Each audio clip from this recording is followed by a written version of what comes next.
and welcome to today's video. Today I will be talking about all things British Library's Harry Potter A History of Magic exhibition. I was fortunate enough to visit last November, and today I'd just like to talk about some of my favourite parts of it and what you can expect from it. So maybe if you're going to the New York one, you can have some sort of an idea of what you'll see. I'm not saying the things at the New York exhibition will be exactly the same, but some things definitely will be similar. And I'll provide footage or pictures wherever possible, though it will be hard and limited as there was no photography permitted inside the exhibition.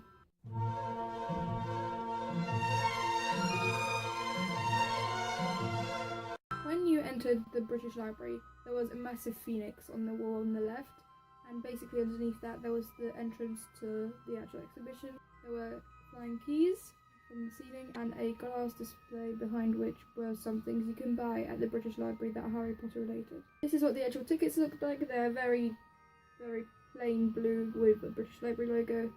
The pricings are okay, $6.40 for a child, $12.80 for an adult, which is kind of similar to a cinema ticket, so I mean really it's just an okay price. It's a great price. The exhibition is unlike anything I've seen before, definitely. There's some 3D objects, some interactive things, and some books and scrolls. But it's like a museum, enhanced. There were decorations all around and it was really immersive. I won't go through the whole exhibition because that would take a while and the books give a pretty good feel of it, but I will say some of my favourite things and some of the most interesting things that I saw at the exhibition. Of the interactive things, I really enjoyed the potions and the tarot card reading. The potions were just these little bowls and a cauldron.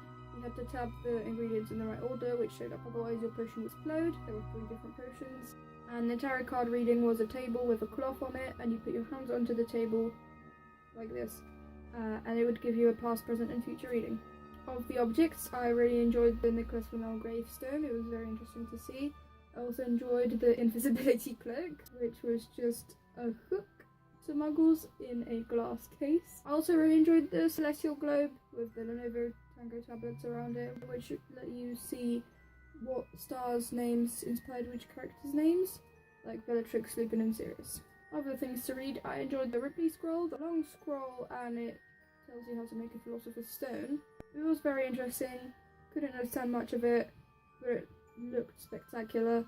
I also really enjoyed the Order of the Phoenix plans. They were just tables with time periods and things that would happen in those time periods, all planned out even before the book was written, which I found very interesting. With your ticket you also got an exhibition guide which just shows you what each room is about, and if you were with a child you also got a family trail, which is just to keep the children entertained while you actually look at the things that are available to read. The exhibition was split into rooms, each one for a different subject, and an extra one at the end.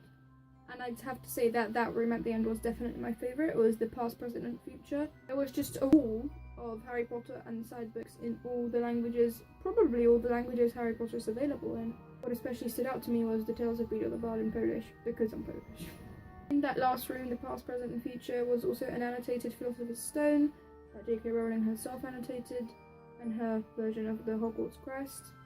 Very interesting again. There was also the Cursed Child set design there, which didn't really spoil anything because it was the first scene, so you couldn't spoil much from that.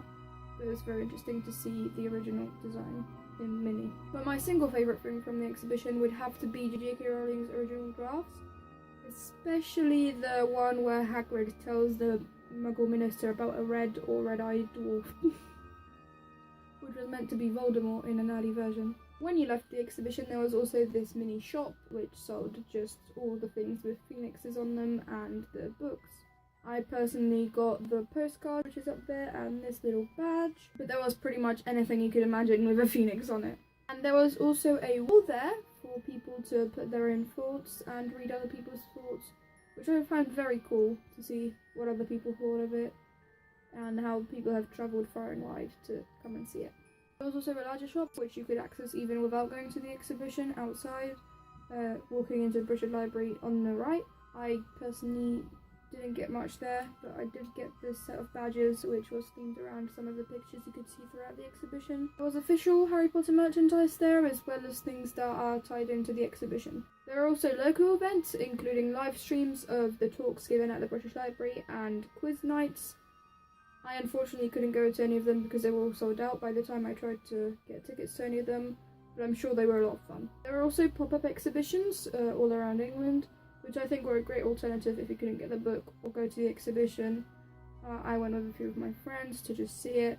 It was 12 panels basically put into 4 columns, and it was like an extracts from the book or the exhibition, and I found that quite interesting because it was before I had the books or I had gone to the exhibition, so it was all new.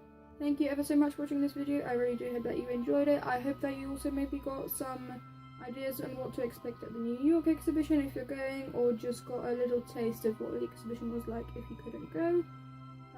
I will see you in the next one, and bye bye!